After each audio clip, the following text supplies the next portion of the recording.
computer. I gotta press something. Yeah, you gotta. It's probably a switch on there that you gotta turn on to turn the Bluetooth on. Yeah.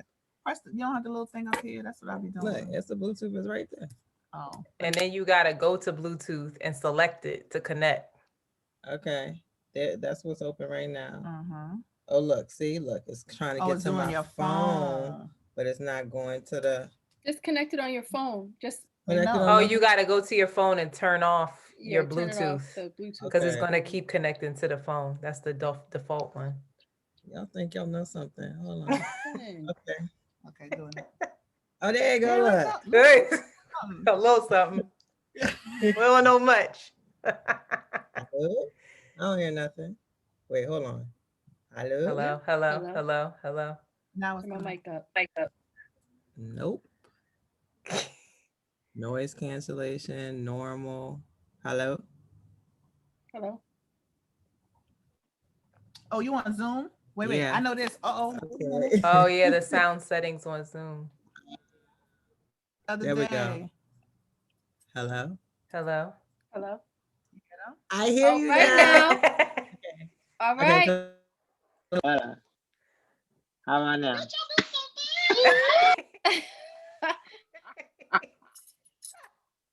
All right. And Yeah, then I think. record on your phone. And then right internet. Actually, this is where I don't know.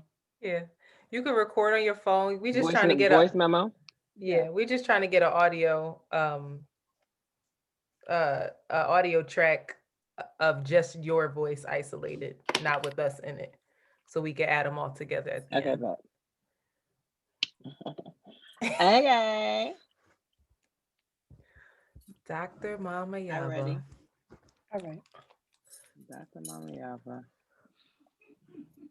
All right, we know time is limited when you with fancy people. Correct. Correct. You know, rolling and stuff. All right. Correct. Ready? So we're recording the internet. I am blinking. All right, yeah, but we're just gonna do a count off and then we'll bring you in. So Shanti, You since can't even this is see my gonna be shirt. Look, love it. can't even see my shirt. Lisa Yeah. and Angela. I can't. Yeah. I'm prepared for around the way. Yes. All right. So Shanti, since we're coming in after the break, just you see what I'm saying? Just make it sound like it's after the break. All right. Yeah. I'm blinking. So ready? Mhm. 1, 2, 3, press. 1, 2, 3, 4, 5, 6, 7, 8, 9. 10. And so we are back with a very special guest. We are honored and delighted and slightly horrified because you're going to see how we can't actually string sentences together in contrast to you. But we have Dr. Yaba Blay with us. Say hello to the people. Hello to the people. How y'all doing? Good. We good Good. now. For those of you who do not know, Dr. Yaba Blay is a scholar activist, public speaker, and cultural consultant whose scholarship, work, and practice centers on the lived experiences of Black women and girls with a particular focus on identity, body politics, and beauty practices. Not only is she a scholar and thought leader, she is a social media maven. She is the sole content creator, marketer, strategist behind 3 social media accounts: Professional Black Girl, at Yaba Blay, and at I Am Pretty. Period. She has run all of her own crowdfunding successfully, all of her Kickstarters, all with her own grit and will and genius. And 10 years ago, she self-published a book called One Drop by herself, Against All Odds, Sagittarius Gang Gang. And she's so fancy and again so brilliant. She was like, I'm gonna do it again, but this time I'm gonna have some backing. So with Beacon Publishing, she has re-released One Drop, and to standing ovations, is currently back ordered and sold out within a week. Oh, let me get a dollar. Congratulations to you. I said this again. I'm gonna be quiet after this, but I said this before. I've watched you through tears, frustration, humor. You just have put your everything into your work, and right now you're doing the work right at this current moment. You were a professor before, but right now you're on Mad White Women's Lives, teaching these white people what white supremacy is, explaining, repeating, hand holding, also like, you know, you're just doing a lot of the work. And most importantly, you've been doing work for Black women in particular, just reminding us that we're beautiful and we're loved and we're seen. And we're so grateful for you. So thank you. I know that it's relentless. I know it's not as rewarding as it may seem at times, but thank you. Thank you. And shout out to you. How are you feeling now that you have this exposure and, you know, your shit's sold out? How are you? Are you feeling heard? Are you feeling seen in this moment? I'm feeling a whole lot of ways, and you probably can relate. What's your sign, Antoinette? I'm a Libra. Libra. Okay, so you can understand too. That's the air fryer thing. We good. But you can probably understand it's like a little both and, it's like I'm overjoyed, I'm happy, I feel proud of myself, but I can't help to also feel some type of way, right? I'm trying to put that in its proper context and stay in the moment and stay present and recognize that the work is being recognized, which is what I've said that I wanted, but also oftentimes when we get the thing that we've been wanting and then you recognize that there's other shit that comes with it, so a lot of times people talk about visibility and exposure, and I'm always cautious because it's like visible to who and exposed to what, and so while my personal visibility is growing, which could be a good thing for those who are thinking about like wanting their numbers to grow, wanting to have more followers, wanting to have more fans, if that's the language you want to use. For me, like in the last year, I've probably gone from like 20 something thousand followers on Instagram, for example, to now like 80 something thousand. I will go as far as to say like 75% of that are white people. What?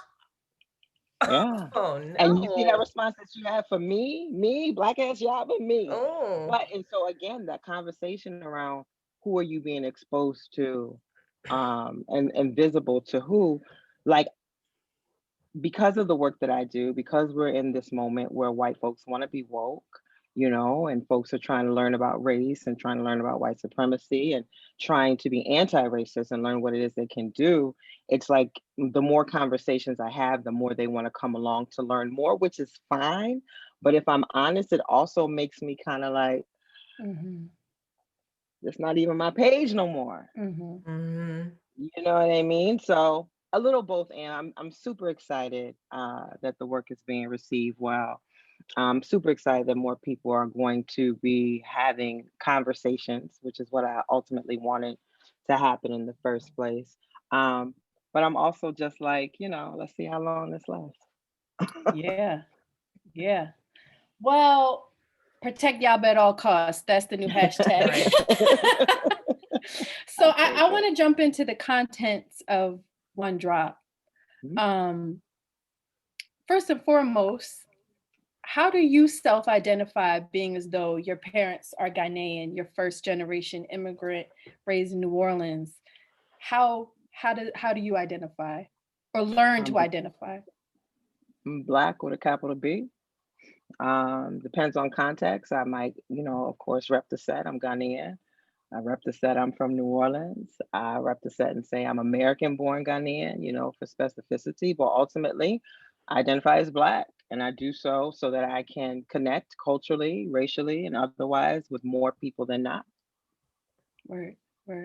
And so, what was your inspiration behind One Drop? Here, this is the original one. You got that collector's item. You got the collector's item. You keep telling people not to sell. I was like, word, it's like $4,000. No. But what was the inspiration behind One Drop? I mean, I think a lot of different things brought me to that space, but my work in general deals with colorism, and my entry point in wanting to have conversations about colorism and research colorism. I did my dissertation on skin bleach. It's all personal. I grew up dark skinned in New Orleans, and New Orleans has a long history and a very much in your face lived reality around skin color politics. Like it's very You know, it's no nuance to it. It's like the mayors have looked like this. The, you know, presidents of Xavier have looked like this. Like, you know, when we talk about um, power, social power, economic power within the city amongst Black folk, you know, it's been folks who have been on the lighter end of the spectrum. So I knew very early on that I was dark skinned, you know, on top of being African, please. I was always different, you know.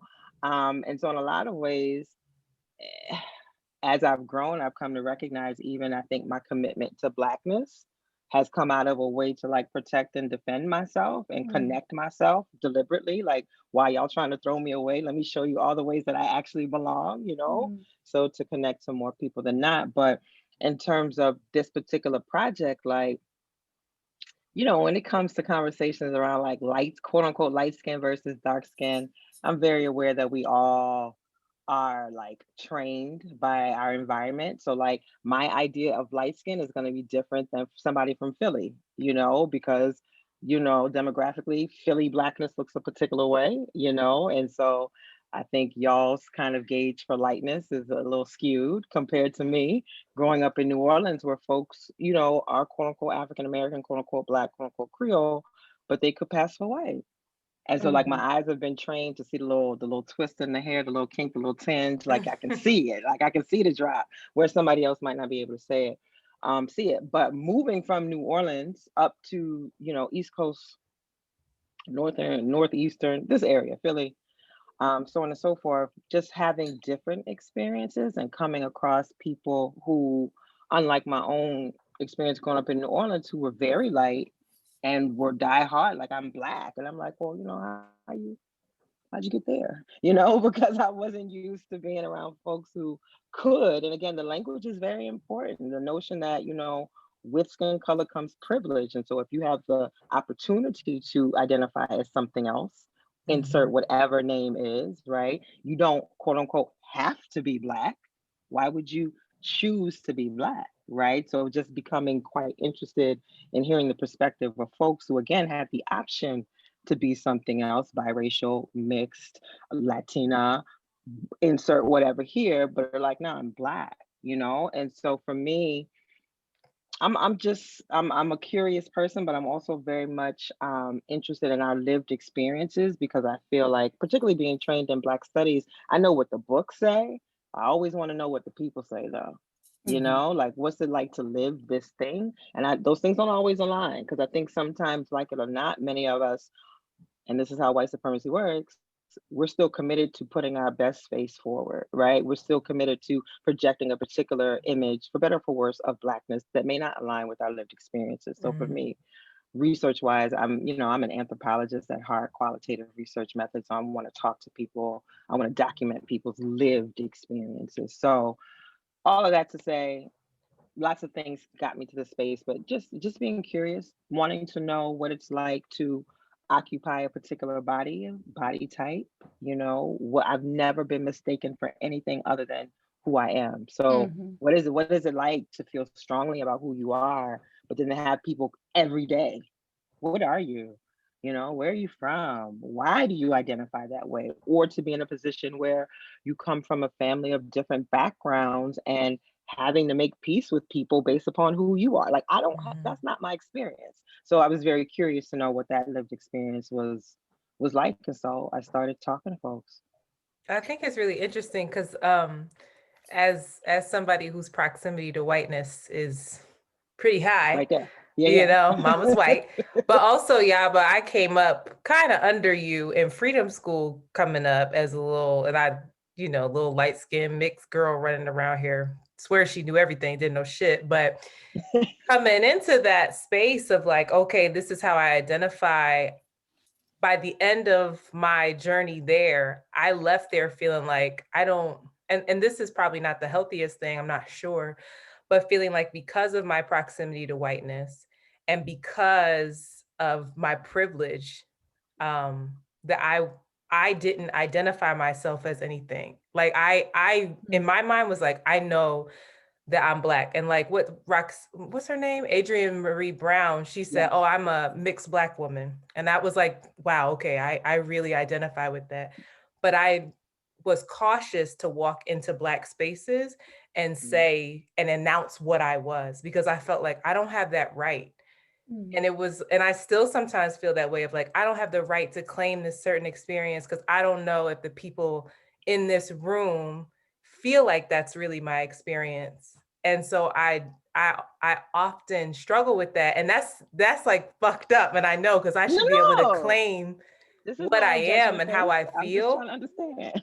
But I would walk in and be like, damn, because I would be met with a lot of like, hold up, you're not really Black, like chill, sis, like you kind of Puerto Rican or Dominican, like I don't really know what you are, but like it's not Black, that's not what I'm getting. And so I internalized that as like, you know what, I hear you and I understand that. Like my own grandmother would say, when you identify as Black, that frustrates me because you're not, you're What's your not grandma? who I am. And so it was kind of like, I get that. And so I just kind of would walk in and be like, this is my makeup. This is how I rock. Y'all figure out how you have decided to identify me, but I'm gonna just be me. And so it's just such a, I don't know, it was so interesting when I saw the book and was like, I would love to hear this take.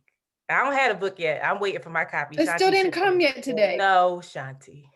Lord But I Jesus. can't wait to read it because I think it's important to understand the historical context of everything. And you did a beautiful job in the beginning of the book to provide people with just the straight up facts, you know, and you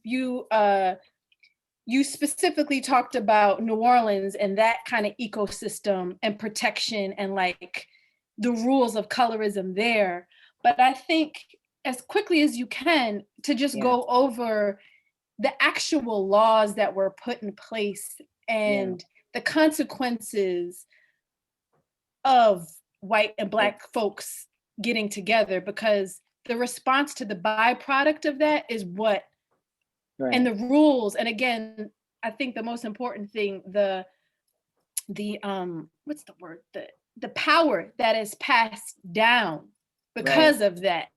That in between, that I think people really need to be clear about. If you're not familiar with what the one drop rule was, what colorism is, if you've experienced it but haven't, I think this is an important place to name what, if you're of any color in America, you probably have experienced at some point.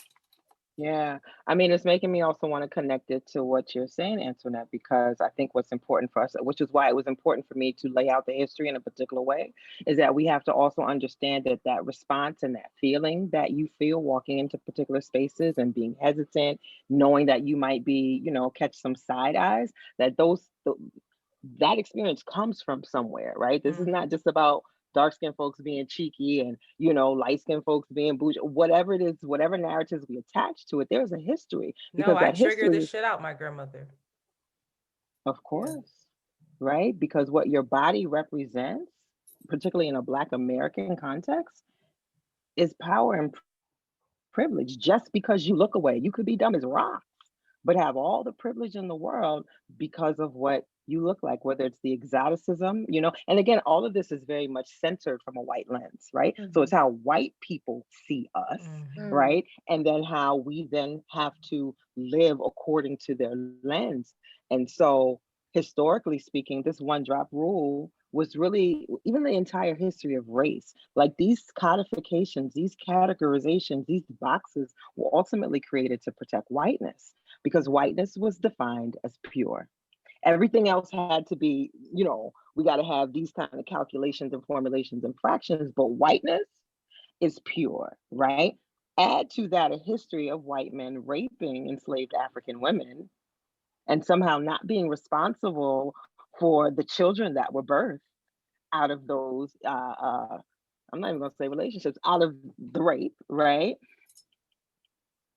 If you define whiteness as pure, that means the children that come from this Black woman, if they're not purely white, then they can't have the privileges associated with whiteness. Therefore, this man doesn't have to take care of these children, other than you own them too, other than you have another source of labor, right? And so You have white and black as the binaries, but then you've got all of these different shades in between. So ultimately, when we talk about white and black like this, it's really white and black like this. Mm-hmm. It's a hierarchy, right? So those shades represent proximity to whiteness or blackness. The lighter you are, the more privilege you would have. So when we look at this one drop rule, and in New Orleans, we then come down to specific mathematical fractions from 100% makes you Negro to 1/32 makes you passe blanc, which means pass for black. 1/8 is an octoroon, 1/4 is a quadroon, so Yeah. on and so forth. That literally the exact percentage of whiteness, or depending on whoever's perspective, the exact percentage of blackness defines who you are and can define your place in society. And so think about it from the perspective of folks who look like me.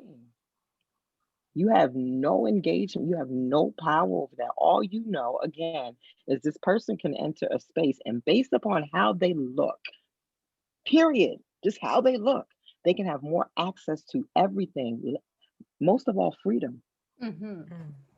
right? Because if you're passe blanc, right, a lot of people know Imitation of Life, right? But there's so many other, reference points of people, quote unquote, passing for white. That notion of passing is based upon these specific ideas that one drop of black blood is enough to make you black, because whiteness is defined as pure. We don't care what you look like.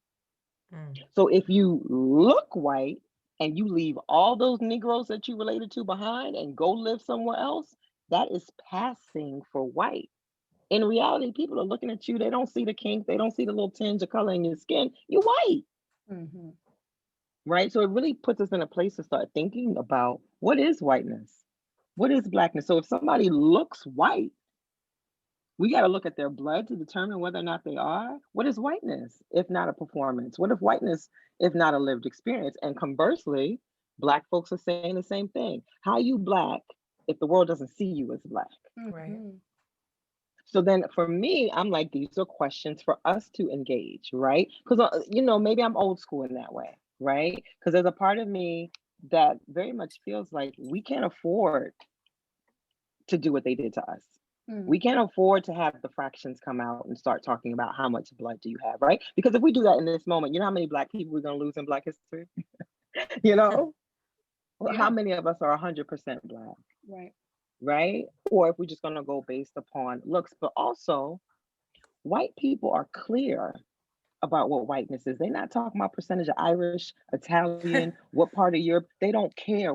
Whiteness, this is how they, and again, it's I'm all over the place because I hesitate still, because I also want to encourage us not to define power in the ways that they have. Their power Right. is oppressive by Yes. definition, right? Yeah. But for the sake of making the argument or explaining, they're very clear about what whiteness is, right? This is how they solidify power. They don't have time to ask all these questions. White, done.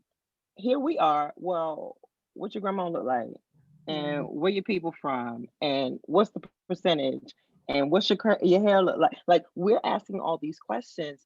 In a lot of ways, it's by design to me. When you give us all of these codifications and tell us that we all go in all these different boxes and we only 13% of the population in this country to begin with, how do you solidify power? Right. And you made a good point. And Yeah, go ahead. and you don't see yourself connected to people outside of the United States. Right. That's the Right. biggest That's thing. the We're the thing. majority of this motherfucking globe. Right. You don't. So even the language of black, people conflate black with American. People conflate black with African. This is why history is so important. You got to know where these names came from. We came up with black, not them. Mm. Black with a capital B, that was a political identity. It's the bigger umbrella under which we all fall. So yes, my family's from Ghana. I'm black. Mm-hmm. Because it allows us politically, again, negotiations of power politically, to say that you are black with a capital B is to recognize that you are connected to people of African descent all over the world. That is a Mm-hmm. political positioning. That's not about race in the ways that they've defined it. That's not even about what you look like. What is your lived experience? I'm all over the place and I'm still talking, but I'm pointing to you, Shanti, because when we've been doing this Black Star Live thing, I've been completely in love with you. because, you know, we do the show, the segment that Yaba learns, right? Black ass Yaba learning all the black stuff she don't know how to do. First episode is double dutch. Shanti got footwork, y'all. Shanti Y'all, can they jump. It didn't show my Shanti footwork. can Internet jump. hasn't even seen it. I Yo, saw y'all you might, for a little bit. y'all, and we got to get Rashid to give us the footage because they didn't put it in the episode. But Shanti can jump. But the thing that I love so much is I'm looking at her like, well, how you learn how to jump like this? And she told me, and you can say it for yourself, Shanti, I'm gonna speak for you. This notion that her aunties were committed to teaching her how to jump. Like blackness is an experience, right? And so your aunties are looking at you and they're like, yeah, your mama could be whoever she is, but this is what it means to be a black girl, right? And then 2 episodes later, it comes time to play spades, and who's sitting at the table? But she Shanti was again. ass on spades. I already know. She told me that Yeah, shit but upset the shit out of me, yo. I know I it was was like, bad, but still, I know how to play. I know the tradition. You I know don't know how to the. I play. know Spades the. God over here, but it's all right. I love Right? you, but you fucked up. You hurt me. That hurt me when she was like, she just learned, but I lost. I bid too high. I was like, oh my It's God. all right. It's But she knew what she was doing. I knew my the rules. point being, That was very beyond cool. race was given to us and we met it, right? We didn't create it. What we do create and have control over is our culture. So yes, the paper can say you are X, Y, and Z. There are a lot of people who have black on their paper who ain't my people. Mhm. There are a lot of people who look just like me, ain't my people. Skin color can't be enough. Right? So how do we connect culturally? What do we do? How do we see the world? You see what I'm saying? Like we have to also expand our ideas of blackness to make sure that we're being inclusive of culture. It's really interesting to me, as my mom's white, but looking at and I don't know if it was the same person that made you look twice, but it was either Rosa Clemente or Lina Delgado de Torres. I had trouble reading their accounts. They are I'm not even gonna hold you. And that's just me being completely honest in how That's what we're doing. Come back to the mic, Shanti. Oh, I'm sorry. So Rosa, how proud she was about, and I was like, I feel you, sis, but I don't feel you. I don't know how else to explain it. That's fine. And it just becomes this confusing thing, especially around this moment of wokeness, because in reading all these different accounts and seeing all these different varieties of folks and seeing myself in so many of these folks, I kind of had the epiphany that the foundation of a lot of this is trust, right? It's trust. It's like you light skin, historically speaking, if you're a white person, you could cause a lot of violence. Absolutely. Both physically and psychologically. You can hurt me just as deeply with your words and you could get me killed. So it's like this trust of like, you can I trust you? And then being a person that's you can't tell what you are, you're constantly managing this trust of people. You're constantly questioning, am I trustworthy? How do I gain their trust so that I can feel a sense of security and belonging? Yep. So it's like you have very similar to the ways that we talk to white folks. We talk about privilege. Now that you recognize your privilege, what are you going to do with it? What are you going to do with it? For our sake. What are you going to do with it? And can I trust you? Can I trust you? Period. And then the biracial angst is, am I trustworthy? Right. And I have it in, it's a power though. It's a powerful thing of how do I manage white, because you have the privilege and the access to white people in a particular way, and they don't trust you because you black and you're dangerous inherently. Yeah, no. And then there's black people that are kind of like, you might be dangerous too. And like, so there's this constant management and like all right, Maneuvering. maneuvering. Am I in this? And then you're trying to also come and show up authentically. But what was difficult for me was that, especially around this moment of wokeness, the performance of it all, the performance of Blackness, the performance of I'm politically Black, I'm, I don't look it, but like I got a Black boyfriend and I know I can name everybody and I teach these classes. And then you got fucking, I don't know who that Puerto Rican, that white lady, that Jewish lady who was pretending she was Rachel. And then you just there's Rachel, and then there was another lady. There was a whole other lady. Jessica out here too. Shout out to her. Shout out to and then Jess. it becomes this performative thing. And then you got Black people that are that look phenotypically dark, but when they're around other Black people, you're like, I don't feel you either. I don't trust you. Yeah. You don't like us neither, because you are as committed to white supremacy as white folks are. And you got to distance yourself from us. So in the same way that you see across the diaspora, folks are fighting for this position of model minority, which is why you have folks out here talking about, I'm not Black, I'm Ghanaian. I'm not Black, I'm Jamaican. I'm not Black, I'm Trini, because nobody wants to be seen as like a nigga, right? So see me as a model, immigrant status type Black person, but not even. But yeah, when this notion of trust is a serious one, and again, a lot has changed in the last 10 years since I started doing this project. Particularly when you have the cases of a Rachel Dolezal and a case of Jessica LaBomba, whoever. And so a lot has changed. And so listening to folks respond to it, it's not, I say this book is not answers. This book is just perspective. This book is questions, right? Like, I don't want to position myself as the Blackness whisperer. I don't have the answers. But in the same way that you may not know that it's folks who look like this, who are clear about who they are, we all have to be pushed. What is it that we are, like, if you have a strong, because there are people like you, Shanti, and probably stronger than you. There are a lot of sisters who like, yo, yeah, but why? Like, this is some bullshit. Why you do this? Like, why are you putting a battery in their back? Like, they're not Black. You know what I mean? Like, the idea that I would validate particular experiences. And for me, it's like, again, I don't have answers, but I will say, given the lived experiences that I've had, being first generation Ghanaian, born in this country, and being very dark skinned, I'm more invested in my people to the degree that, like, who rides for me?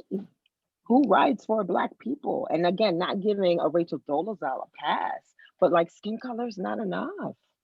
Like, what somebody looks like is not enough necessarily to know their politics, right? And to know what they're about. But at the same time, it's not enough to just be like, oh, you said you Black, bet you Black, I got you.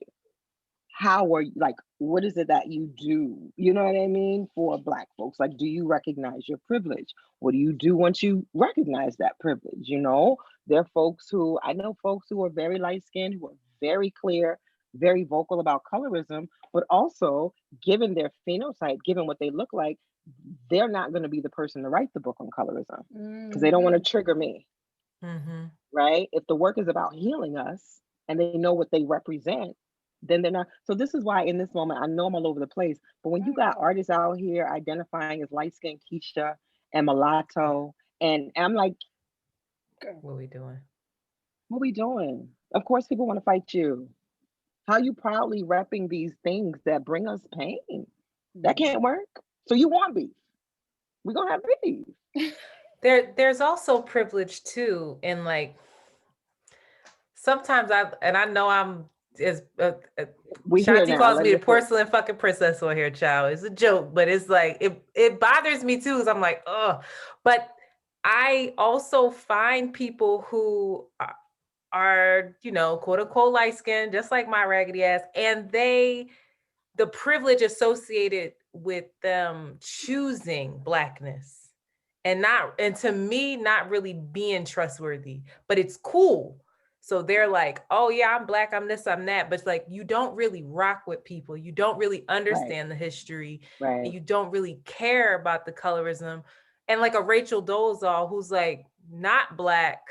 She doing all the NAACP shit, but also Yeah. what a privilege it is for her to be able to And just it's a choose choice. another fucking race. And it's a choice. I don't have that choice. Many of us don't have that choice, right? But there's a conversation I'm going to post as soon as I get it edited. I had a conversation with 3 sisters who are Black and are also from Spanish speaking countries. Ecuador, not Ecuador, I'm a liar. Nicaragua, Panama, Guatemala. But what was so interesting and eye-opening, because I wanted to have their, perspective as well on this conversation, this notion that this idea, this identity of Afro-Latino or Afro-Latinx doesn't exist at home. Like the word is negra, you Black, right? It's when you come to the United States that you have the option to now you're Afro what and so and so. And so my question was like, well, what's the gatekeeping about? Like if somebody is choosing Blackness, then they could run away from it, right? They're choosing to identify as Afro, they're claiming their heritage. They're like, yeah, but again, because of the way that white supremacy works and because of the way that white folks ultimately just don't want to get in trouble, when you got your checklist, I got to hire 4 Black people, 3 Latinas, and whomever. Who are you going to select the Latina who looks like me or the one that looks like Shanti? Who's going to make you feel more comfortable in your whiteness? And so the opportunity that in identifying as Afro-Latinx, you are taking something away from folks who could actually benefit from a particular positioning, if that makes sense. A positioning of being Latina, you mean? Yeah.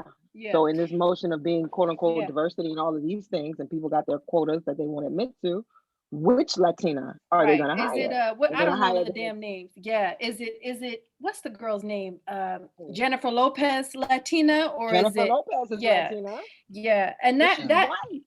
She's white. But even us as Americans, we don't understand. I just learned this 2 days ago. Right. It was Dash. It was probably Dash that you talked to. Dash was like, no, Dash. She's white. I'm Black. White. The in between, there is an in between, but we name it.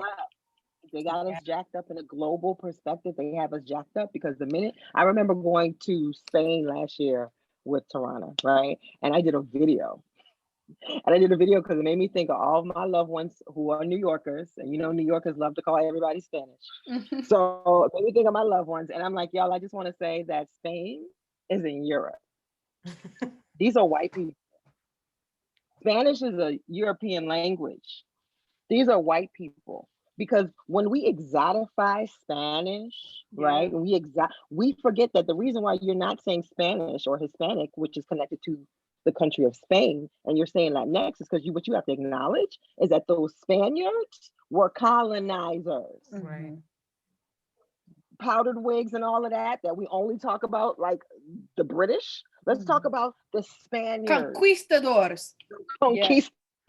Yeah.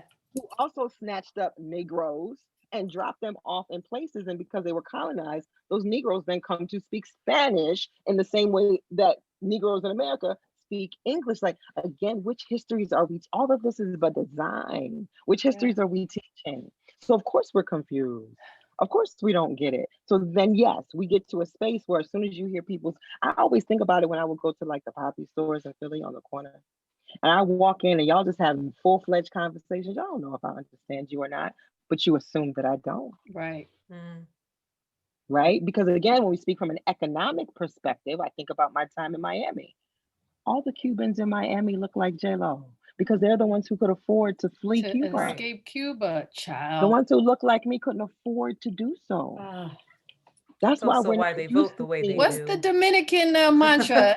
I know Black like you, Poppy. You Black like this. I'm Black like this. I know Black like you, Poppy. that's some work that I absolutely Shanti being problematic. Next is that island. It is deep because they've, just like you said, it's become a monolith. And it's like, no. There's that line between DR and Haiti was constructed. Yeah, that shit's wild to me. Y'all the same people. Knock it off. But of course, Haiti will always be punished for the revolution.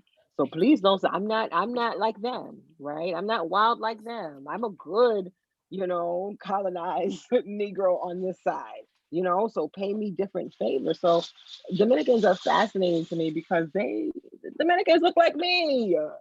Talking about they're not Black.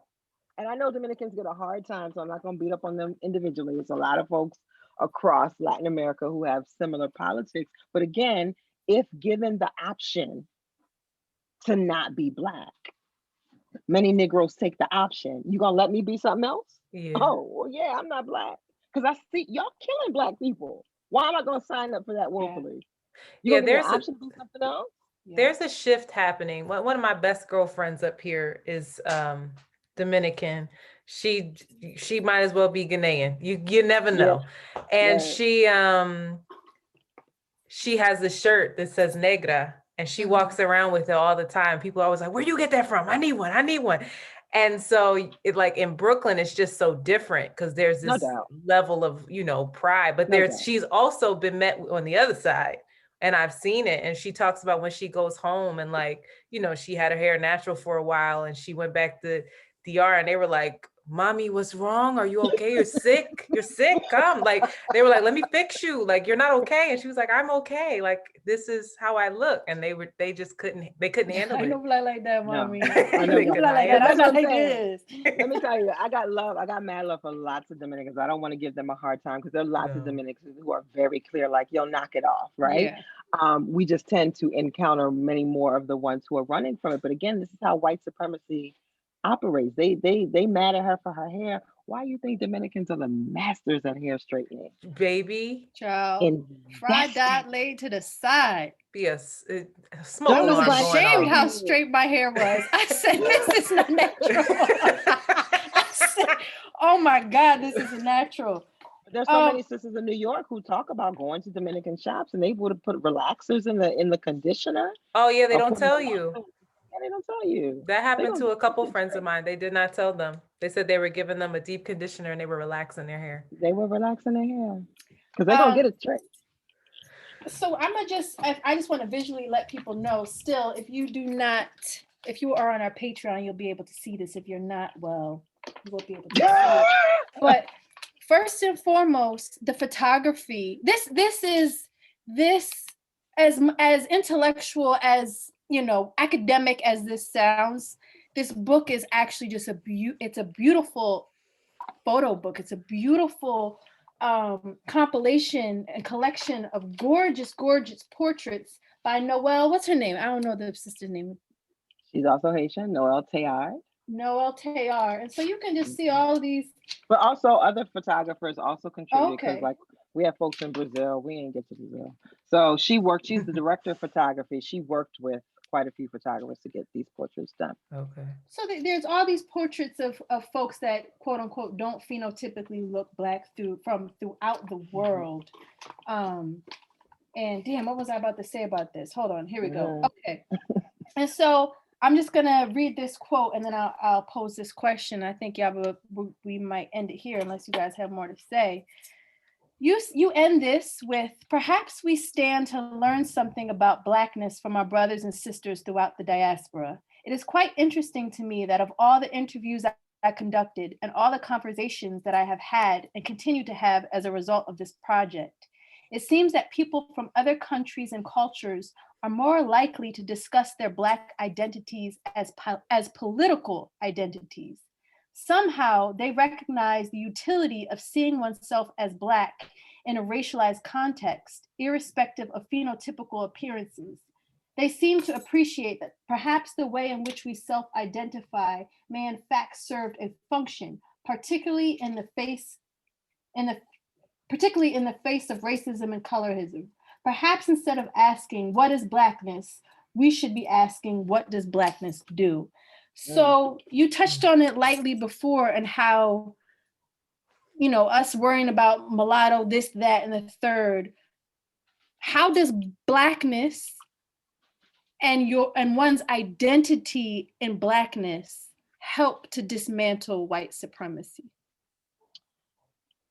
I think, coming to understand race as people always, I'm over it, but race is a social construct. Race is a political construct, right? And I think we don't understand that term. To say that something is political, to simplify it, just means that there are negotiations of power at play. You ain't got to think about it. The negotiations of power at play. So to identify as a particular way is not just about like, oh, I want to recognize my mom and my dad. I want to recognize my dad. What does it do? What is the function of that thing? How does it fit within this political framework? And when we're in the Americas, particularly, we're talking about white supremacy and that political framework. Because again, understand how it works. Jews weren't always white. Italians weren't always white. True. Right? In this moment, Egyptians are considered white. What's in Egypt that y'all want? How did y'all come negotiate that? You see what I'm saying? Like y'all have the power to determine. Hello, you're invested in making sure that when we understand where civilization started, you're not gonna give that to Africans. You're gonna knock the noses off of the structures because you won't admit that, right? There's something to gain, there's something to lose. That's what we mean by politics. This isn't just about people's preferences and who people like and don't like. There's something that you stand to gain and to lose in that. And what I'm saying is Black folk, we don't think about our identity in that way. We're not invested in our identity in the ways that white folks are.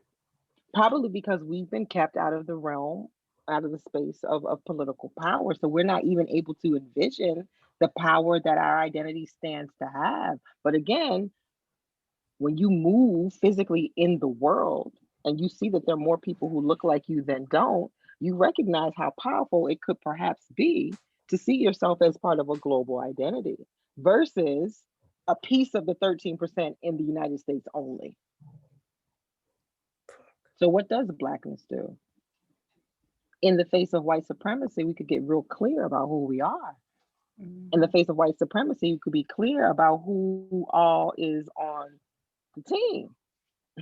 You know, who's fighting for what in this war, because it's absolutely a war. And when we come away from just race and understand the politics of that race, we harry it in here. Everybody can't come. Care what you look like. It's not enough. Everybody can't come. So that's why I'm saying, like, I get it and I understand how the imagery can be triggering for folks, right? It can be very hard for you to wrap your mind around the notion that somebody who looks white in your mind is claiming a Black identity. I get that. I'm not dismissing that. What I'm asking us to do is to move beyond what folks are looking like. Because again, what's interesting, Black as I am, I've never had to articulate my Blackness. I've never had to defend my Blackness. I've never had to sit down in an interview with somebody and talk about Blackness in the ways that those 68 people in the book did. You feel me? So it's interesting that folks have had to come to a political reasoning of their identity. We should listen to that. There might be something for us to learn about ourselves in that, because I think many of us take our Blackness for granted, or we are too bombarded by, or maybe even seated in this projected reality that the only thing that comes with Blackness is oppression. You know, that in this moment, those of us who center joy in our work are so radical in so doing. When joy is a human, you know, pleasure, a human right, it's something that human beings experience day in and day out. But like to join joy with Blackness is like, where do you do that at? Because all Blackness has been projected with is the struggle and oppression and enslavement and colonization. That way. Right? And so again, for me, this is really the subtitle, shifting the lens on race. Let's shift how we look at race. Let's shift how we think about race. Let's shift how we talk about race. We got to go beyond this, you know, racism. So, because again, in this moment of everybody wanting to be woke, I need white folks to know this history too. Because you can't think that we can just jump over all of this and get to holding hands and talk about we're all being anti-racist. Right. You can't be anti-racist. Right. You were the pebble that caused the ripple. Yeah. You can't be anti-racist if you don't understand race. Bitch. You can't be you can't be anti-racist if your definition of racism somehow suggests that anybody can be racist. But I'm gonna leave it alone. This is why I use the language of white supremacy. Because we're gonna be real clear. We're talking about an institution and a system. We're not talking about your preference and your prejudice. We're talking about institutional historic generational power, white supremacy. Done. But that feels violent to them. They can't, most of them can't handle that conversation. That's Yeah. y'all shit. That feels like, But again, why we keep centering how you feel? I know. Right. Why are we still centering how you feel? And if it's triggering to you and that doesn't sound nice, we got to use Right. language to make you comfortable. I'm not going to Right. make you comfortable. No, that's not how you're going to be pushed to change. You shouldn't be comfortable in white supremacy. That's the problem. You Right. shouldn't be comfortable in That's racism. whiteness. That's the That's definition whiteness. of this. And we continue to center you. Mhm. Golly. Mhm. How dare we center ourselves? But again, this is what I'm saying. This moment is so interesting. So coming back to what I was saying earlier, the notion that my following is 75% white. Yo, these white folks want to be dragged. That must be terrifying though for you. That like, or not terrifying, but just exhausting rather. Oh God, yes. That must be the most exhausting shit in the world. Oh Of God, just yes. like, But I also try to make it as clear as I can that I don't do this work for y'all. If y'all so happen to learn something as I focus and center on Black people, because Black people are my audience, right? mhm. As I do this work for and about us, if y'all so happen to gain something, give thanks. I'm not pointing, right? I'm not pointing towards y'all, but if I'm being 100% honest, whereas I used to feel very free to post whatever I want on my Yaba Blay page, like how I want to, Right. there's a hesitation because I don't want to engage you. Mhm. You're going to come with the question. You're going to have a comment that needs correction. I can't even have fun on my Instagram no Right. You more. got to go to Van Jones for that, y'all. Not here. He the one. He doing that work, baby. And so for me, if there's anything for me to continue to reiterate to white folks, is you have to know that we're exhausted by you. Mm. You have to know that. You have Because you're have to know that. exhausting. Because you're exhausting. And again, you want credit and you want us to pat you on the back for wanting to do better. And I want to, but also recognize that you're asking me to pat you on the back for being a decent human being. You don't get gold stars for that. And like you can't even get over the trauma of your parents. Like you're still in therapy for the trauma of your parents. What to speak of generations of generations of generation? Like it's gonna be a while. It's gonna be a while. But also, I'm down for you if you want to learn. You just have to stay in your place. Yeah. You have to humble yourself real good to know that all you can do is sit and observe and learn. That's it. Stop inserting yourself. But that's the thing about whiteness. Whiteness is a drug. You don't even know how not to do that. God, Now, this what is is that somebody. saying? What is that? Brene Brown or somebody said it. Fuck. What? She said something, maybe I don't know, but she said something about white supremacy is the room. Like it is what we're in. It was Sonya. It's Sonya. Yeah, something like that. It's the Child, ocean. here we go. It's the White supremacy is the ocean. It is. And y'all are the fish. Child. You can't Yes, see the ocean. that's it. That's how it is. You the fish. Yeah. I have so many thoughts. Of course, I want y'all to keep talking about it. Yaba, you are on a roundaway curls, which means we have raggedy options for you that I want to engage you with. Okay. And I think this is not raggedy. This is Black joy. Shit. All right. So we have our rapid fire questions. Okay. Now we give you 30 seconds. 3 seconds to answer. No questions, no justification. For you, I'll give you a pass because I respect you very much and you do have a lot of eyes on you, but I'm not going to withhold the question. If you want to pass, that's fine. All right. Ready? Let's go. Malcolm or Martin? Malcolm. Generational wealth or familial happiness? Familial happiness. Jay or Nas? Jay. Mac or Sephora? Sephora. Palestine or Israel?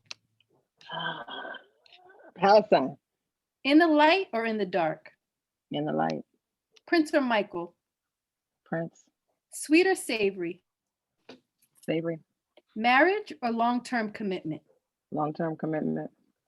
Trader Joe's or Whole Foods? Trader Joe's.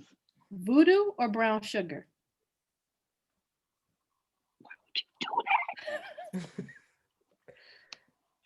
Voodoo. Family or career?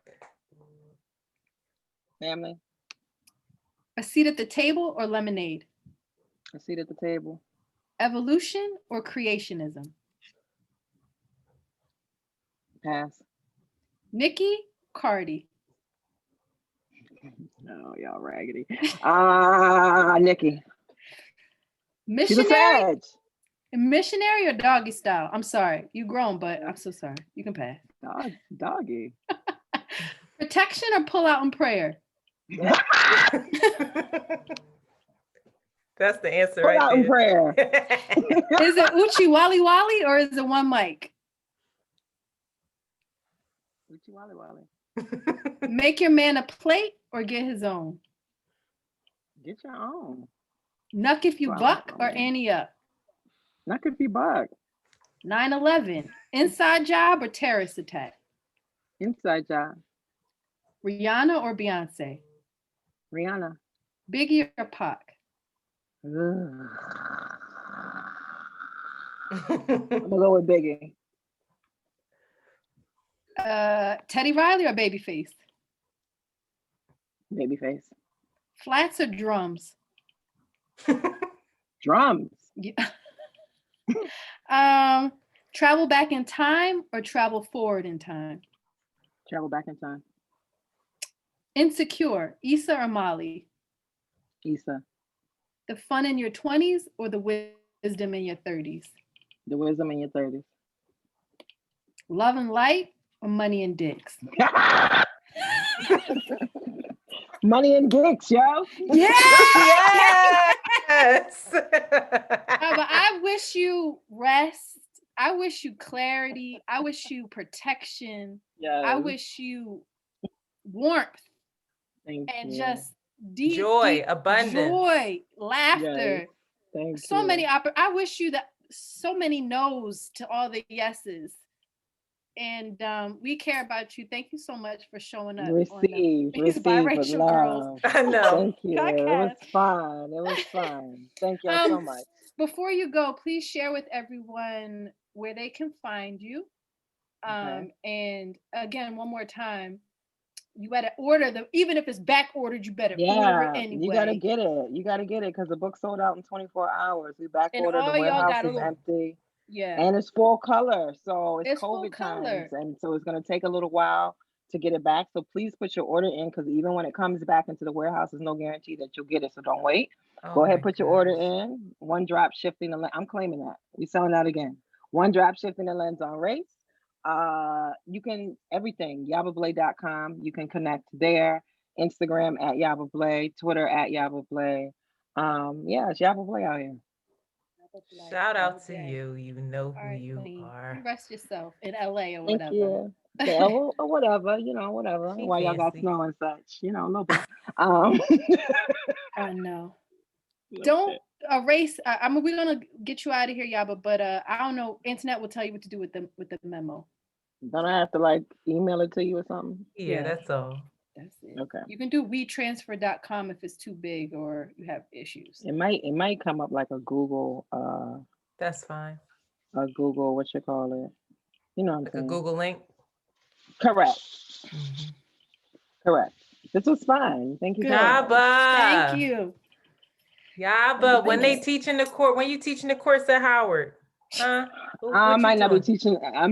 teaching a course at Howard, but I might be teaching a course on the internet or something. On the TED That's Talk. so fire. I don't know. We're gonna see. That's amazing. Right now I'm tap dancing on white guilt. If they want to pay, it's cool. Drinking the I'm gonna tears. take it. I'll take it. It's what Take it is. it. Why not? Shit. That's where we are. See how long it lasts. No, it'll last. I hope it'll last. I can't wait to read it. Shanti's Raggedy. I don't know how long she had that book, but she ain't sent. I'm not raggedy. I'm a very, very busy person. You gonna get it, girl. You gonna read it like what? I It's the same book. understand. The new version. Like, it's everybody in here. I was like, is that me? It's everybody in here, child. Everybody got something to say. Everybody and their mother that I know is in here. Thank you for doing that though, because I'm sure that you are catching flack from all angles. I do, but then there's also folks who just know not to say nothing to me about it, and that's cool too. But the thing that's also interesting to me is after the book was published, like one of the sisters in the book, like we don't talk no more. Because after the book was published, I went straight into doing Pretty Period, and she was pissed. She was like, she couldn't understand how I could go from doing this work to doing Pretty Period, and how Pretty Period was exclusionary, and that beauty wasn't only relegated to dark skin. And I'm I like, bet it was one of those people I named. You I bet it was. You ain't got to say nothing, but I could. It wasn't, I could feel her but energy. She's special. She's too black for her own good, But I mean, again, and honestly, it's a hard position to be in too, because like I'm thankful that they all shared with me, and so I'm protective of them in that way. I don't want nobody dragging them in the world, but also I was just doing interviews. It wasn't time for me to like try and check them, because it's like I feel you, and thank God you connected to your blackness with sis. Like your hair is blonde. When you walking through the world, nobody's seeing you. It's very interesting because if that was Dash would have no space. She'd be like, "No, you're white." She like damn Dash is trying to get all these white people to admit they're white. Oh, Dash, like you're white. I had a conversation with her, Evelyn and Genevieve today, and I'm like, Dash, are you wow? Dash don't care. She don't give a zero fucks. She'd be like, when we were in Cuba, she was like, I mean, you're white too, but like if you about it, then that's fine. And I was like, Dash, she loves to find white people too. You like to find the light skin that have a little bit of curls. She like to find the opposite. You're white. She's like, Dash is like, I'm not Latina. You're white. Right. She's like, I'm not Latina. What's that? Yeah. Like, I know, Dash. All praise is due to you, sis. But yeah. So let me know when this airs. Thursday. It goes up Thursday. We'll send you all the information. And the links. Travel safely, Dr. MamaYaba. Thank you, boo. All right. See you around, Yaba. All right, love. All right. Bye. Bye. So we I can't wait to read this. My stomach hurts so bad. Oh. It's interesting. I can't wait to read it because my raggedy porcelain princess ass, I know I will have the same response that you have. Like, nah, you're not black. Get the fuck out of here. And the fact that Yaba is holding space, I wanted to ask her that because I know that was not her stance. Well, she said that on the other interview, but I knew her in Freedom School and I was like, this was not Yaba's stance back in the day. It's not that, because you're half black, right? You're half black. I'm half black. We look differently. It's not that. It's not that I don't think that anybody thinks I'm not black. I think it's like she's saying, the lived experience is different. Yeah, and also it's just like there wasn't a sense of the accountability. Like you talking about your blackness, like my dad would talk about his blackness. My dad is dark as fuck. It's like, yeah, you're half black, but just like you said, but you need to make a little bit more space. There needs to be an acknowledgement in which, just because you're black doesn't absolve you from the intersections that you have and being your own privilege. Yeah, and there just wasn't a lot of space for that, and I'm that makes me uncomfortable with people who are like, it makes me wildly uncomfortable because I'm like, because I think part of it too is that I've done so much work to check my privilege, but I'm also wary of those people because I'm like, a lot of those people don't identify with the joy of black. They identify with the struggle and they romanticize it. And they're like, if they weren't struggling, they wouldn't know how to identify at all. Because that's who they are. And so their idea of blackness is struggle. And that's where I have a problem. It's like, you don't even see the beauty in it and the joy in it. Yeah.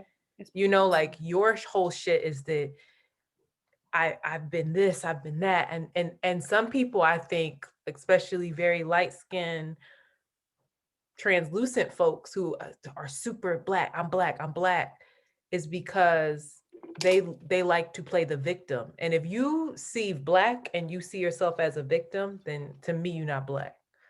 Because I'm like, black people, if anything, like, if anything, they've endured. Like, I don't see it as just struggle. Like if anything, like they're fucking magical. Like we're magical. Like the joy and the brilliance. You just go on Black Twitter and see it.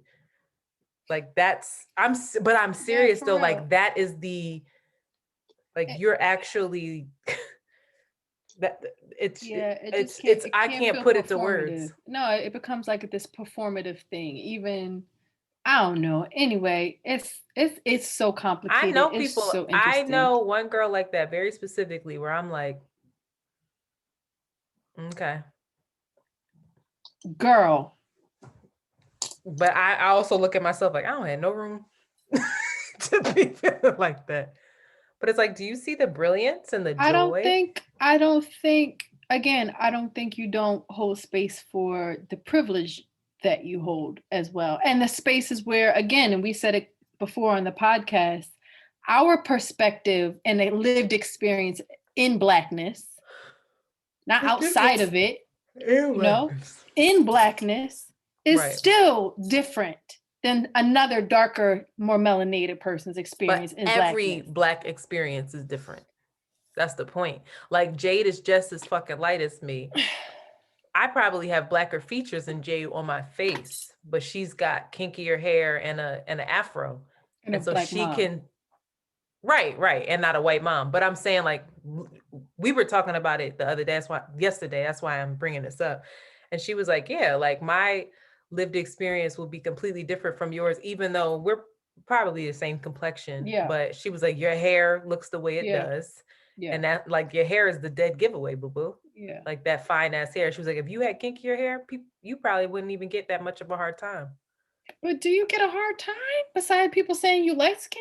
No, I think I always go back to in freedom school. That was when I was met with the most like chill. Like you ain't really about the, and I did get a hard time. And I'm honestly within my own family. Yeah. Your Black, your Black family. See, yeah, I guess maybe because again, because I'm brown. And like my issues with weird, them just being weird. Right, and your family was very different. But even like with like my cousin, I won't say her name because we're still recording. But like even that, like having those conversations, and she had whiter features than me, but she was brown. That must have been difficult because she looked just like your sister, but she's brown. But she didn't get the play that your sister got, and and they look exactly the same. And she's not even that dark skinned. No, that's what I'm saying. So those politics did indeed. I think a lot of my stuff is from my family, definitely, and from just feedback. And you got to realize I was in a relationship with somebody who we would have open conversations together about. I have a hard time with the fact, like, I love you. I have a hard time with the fact, with your proximity to whiteness, though, because this is not how I envision my family. And I don't want to be the guy that went, the dark skinned guy, the brown guy that went off. That's a whole conversation. And grabbed and scooped up the exotic black and white girl. The light skinned girl. He was like not for that. He was like, I don't want to be that guy. I'm not that guy. But I know when people walk down the street, when I walk down the street with you, that's what they think. And I know other women that I've dated who have said something after they've seen you, like, oh, okay. Like, so let me get a girl just a little bit, just a tad bit. But it was an issue for him. It was an issue for him. And I'm not gonna negate his experience of like, I feel like a sellout. So I've always felt like this. And in that relationship, sometimes I felt like it was a burden, like, damn, I can't do anything about that. That's wild. So I'm saying, man, if you were just a little lighter, you'd be dealing with this bullshit too, child. It's tricky over here. But also then you deal with the shit from the other guys who I know give me attention because of how I look. Like I remember being in Ghana with the dude who I was talking to a little bit out there. And he turned to me, he was like, when we walk down here, don't say anything, just take my hand. He was like, it's going to be a lot of people saying stuff. And they were all dapping him up. Like, oh, you got a half caste. Yeah. Like congratulating him because he was he was Ghanaian. He is a Ghanaian man. And it was just like he was getting praised. I don't want the heat of the light skin or the dark skin. My brown privilege. Brown privilege is a thing. I You don't, should have said that with I don't Yaba. want that Brown heat. privilege is a I don't thing. want the heat, child. It ain't right over here. It's tricky. All right. is, Well, I'm still recording. My bad. I to stop it, right? I didn't stop mine. All right. So let's keep going. So Let's 107. just- 158. Stomach hurts. Stop eating that bullshit, child. It's tight from I don't know what it's from because I was nervous and like stressed. So my You stomach. did a great job. You was nervous with Yeah. Yaba. Yaba ain't no joke. I get it. I was like, I fuck with Yaba deeply though. Yaba fucks with you. I could tell. She was like, I love that girl. She known me since I was 14. She ain't say that about me. And she knew she didn't. I'm telling you, it's the light I skin. She love also it. loves Rashid, like loves him. So it's another brown person. Must be nice. Damn. It is. be On the low, brown. it is nice. It is scary. You better talk about that brown privilege. I'm fucking We sick of it. did. I'll talk about it right now before we open up. This shit is All right. real, son. Ready? I'm gonna say yes though. Okay. Yizzo! Yes. This is so fake. Y'all, we just had to record this episode backwards because our guests needed to battle. So we actually finished the episode. And now we're coming to do the beginning of the episode, and then we're gonna edit it, and you're not even gonna know. Why are you letting people know about our Because that's secrets? cool as shit. People gotta know that because honestly, I'm not about to edit this video on Patreon, so they're gonna see this shit reversed. And I got a busy week. Oh, that would be funny to you if you were a Patreon patron, but if you're not, then just crickets for you. All right, get on the wagon. It'll be a little strange. Hello, welcome back, B. What's up? What's up? You were missed, Queen. What's up? Yeah. Listen, I feel like I ain't talked to you in like 3 weeks. I wouldn't what? Huh? I feel like I ain't talked to you in like 3 weeks. You came onto the girls' Zoom chat. You didn't even turn the camera on. I had to text you like, "Are you okay? How dare you come onto a Zoom and not even turn your camera on?" And we didn't even record this week. Child, I was looking busted. You can look if you can't look busted with your girls, then we not your girls. Y'all saw my face. Why Y'all are you saw me so worse. weird? What we was? missed you. Oh yeah, I was gonna say I wouldn't. No one else. If I'm not on the podcast, nobody else can replace me but Jade. Did you listen to it? I just You saw ain't that clip listen where to she it. did that affirmation. I said, "Nigga, You need got to the job. listen to it. We You was gonna be talking my about you. ghostwriter now." We was talking about you. You gotta listen to it. Jay said that too. She said Shanti ain't gonna listen to this shit, so I don't even know why you. Tell Jade, I'm gonna text her right now. Be like, "Yo, you need to be my ghostwriter for the affirmations." What took me down was that her math was impeccable. She said, if you fuck 4 dudes with the same name, you fuck 1 dude. I said, wow, that is around the way arithmetic if I ever heard it. That's JoJo's math. That's JoJo's math right there. She said 1 + 1 = 0. What? 0, -3. But yeah, no, I wasn't feeling well. I've been in a space for a month now, and I was like, oh, it's hormones. Oh, it's sadness. I don't know what it is. It's just, it's the I will not be able. Yeah, it's just an unknown thing. So here I am. Here we are. You know what though? What was I about to say? Damn, it was gonna be important too. It'll come back to me. Fuck. You used all your brains for my brain cells for are Yaba. gone. Like, I put too many. I had too many big together. words. She said, "Bitch, I was just prepping holding for on this." for dear life. I said, institution, yes. If you guys don't know, we announced this last week, but the god Yaba Blay, Dr. MamaYaba, Professor Blay, was on this bitch. Will be on this bitch after the break. She recorded with us a little earlier because she's fancy and she's on a book tour, but she made space for 2 mellow yellow, raggedy Philly around the way curls. Yellow. One mellow yellow. Wow, and one brown privilege. Brown. Wow. Being. Okay. Okay. So it's a really great conversation. Definitely stay tuned for that. Shanti, do you have any updates, Queen? Girl, that's what I was just trying to think about, and I couldn't. I wanted to share All something with you right. guys, but Do you want me to go first? yeah, go ahead, do your thing, B. This week has been stressful. My hands are like Well, going you're because I not just well. I'm not well right now, but I am okay because like it's all good things. I'm already up for a promotion at work. Like shit's going well. I Whoa, checked the little white boy. It was great. I was like, whoa. it was a magical moment because white men are just wow. They're so tricky. But this one in particular, he likes to try to prop himself up in front of the boss, but he really don't know what he's doing.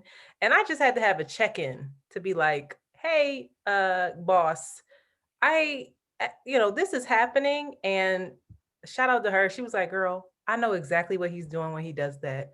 Don't worry. I see the work you're doing, yada, yada. So it was a great conversation. I was glad that I stood up for myself. And he is just crashing and burning, child. And I'm just watching it. I'm just flaming the fire. Like, look at you.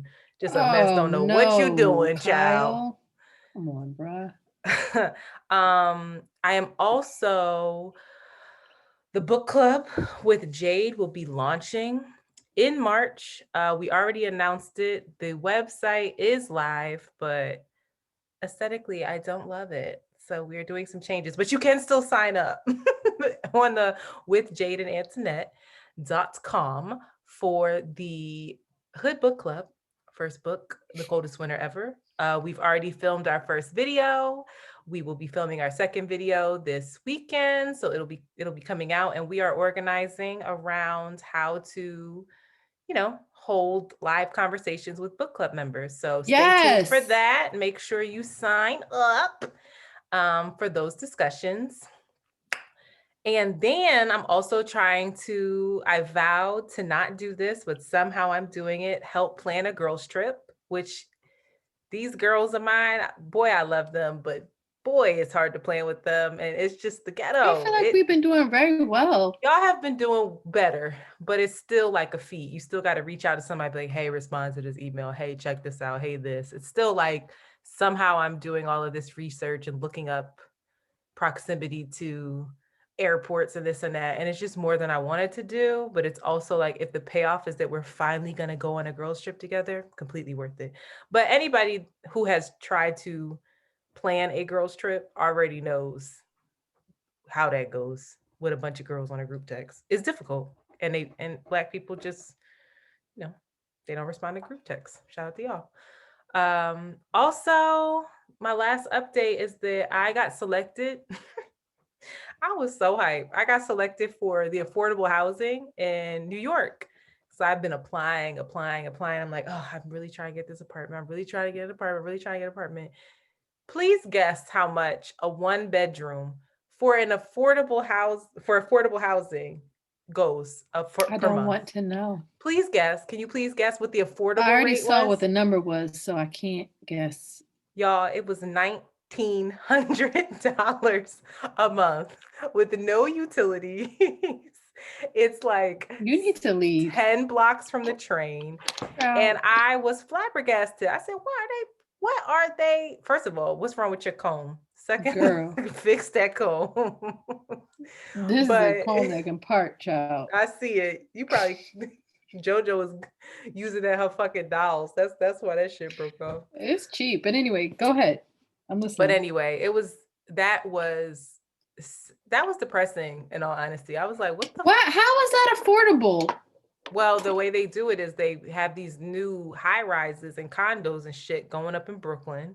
And so I can't even imagine what the real rent is. The real rent's probably like $2,600 or some shit. So the affordable price is $1,900 a month. And I'm like, if I'm not owning it, I'm not paying $1,900 a month. Like y'all could kiss my entire ass. But then that goes like I had a whole Zoom meeting with my mother and her husband, and I was showing them houses that I was looking at in Philly.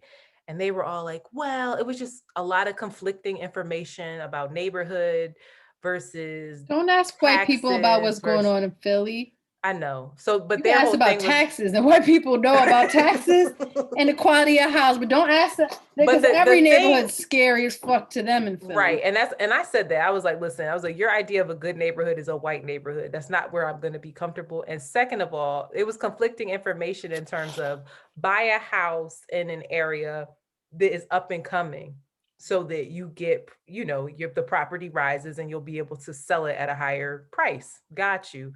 But then it was, but neighborhood is everything. So make sure you buy a house in a really good neighborhood. And I'm like, if it's up and coming, like what are we talking about? And then it was, if it's up and coming though, it's probably going to be priced higher. And so the person selling it to you is going to make money on you. And I'm like, well, which one is it? Like, this is all conflicting information. And I just got overwhelmed and closed my computer and started looking up Child, get one that you can afford and 401k. you like, and it's not Right. in the So heart now of the North new plan will Philadelphia. probably be that at some point I need to come home and I need to just chill there for a little while and like ride around neighborhoods and figure out where I want to be.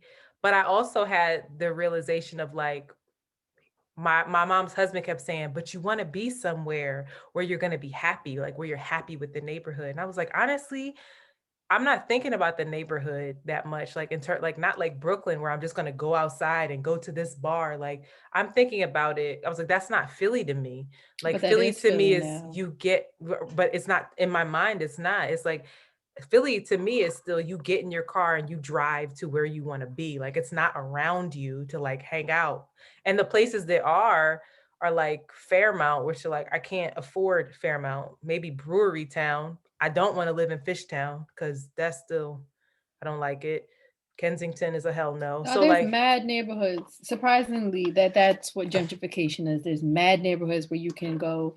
that's what and I'm saying. And I don't know that. So I need to Yeah. come home because my thing, I had resigned myself to, okay, life would just be different.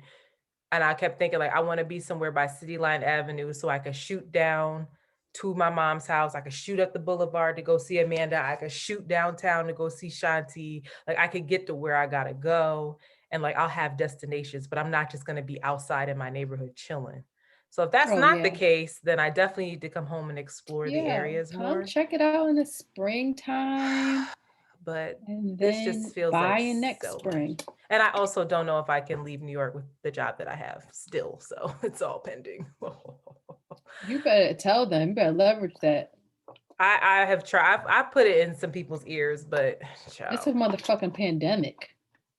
no, during the pandemic, it wouldn't be an issue. But then like once And then the office opens back up, it's like, whenever that is. And you can also say, listen, when you live in Philadelphia, I'll come in twice a week.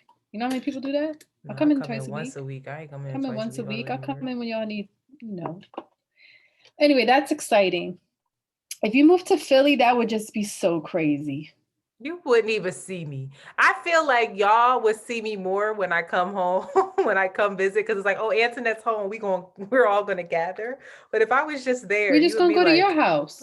No, we're not. We would always just come to your house. I don't believe that. You would Y'all just don't be get the together gathering place. now, and that bothers me. It's to a my pandemic. Core. Yeah, but even before y'all didn't get together, and it hurts. I would go to deeply. Amanda's house.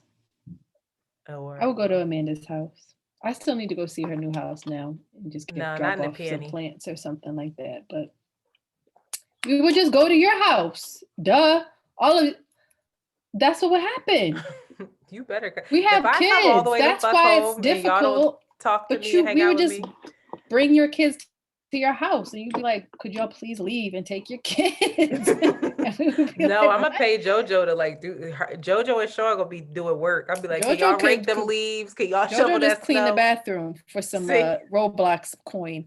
That's what I'm saying. Like I'm gonna be like, JoJo, come on over.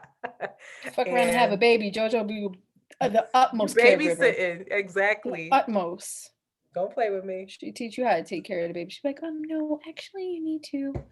She probably would. I'd be like, oh, for real? Oh, for real, JoJo? Where you learning it from? For real?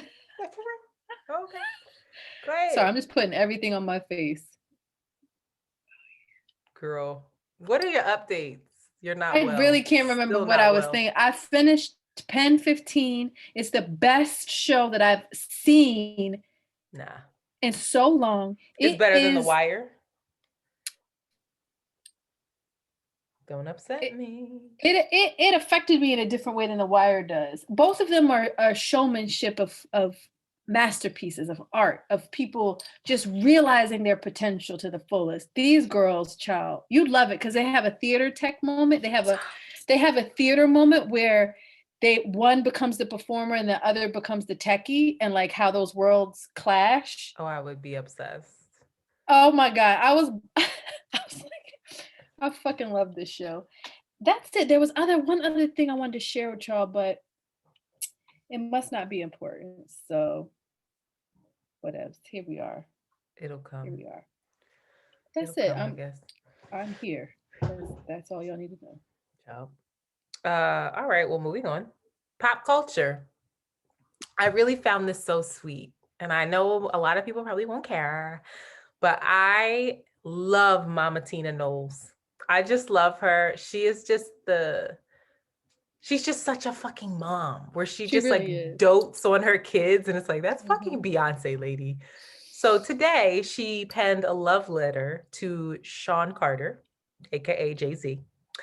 And she just went on and on and on and congratulating him on all his success. And she was just like, he changed the Super Bowl. She shouted Jasmine out. And she was like, he got all this backlash when he entered into this partnership, but he vowed to change the entertainment during the Super Bowl.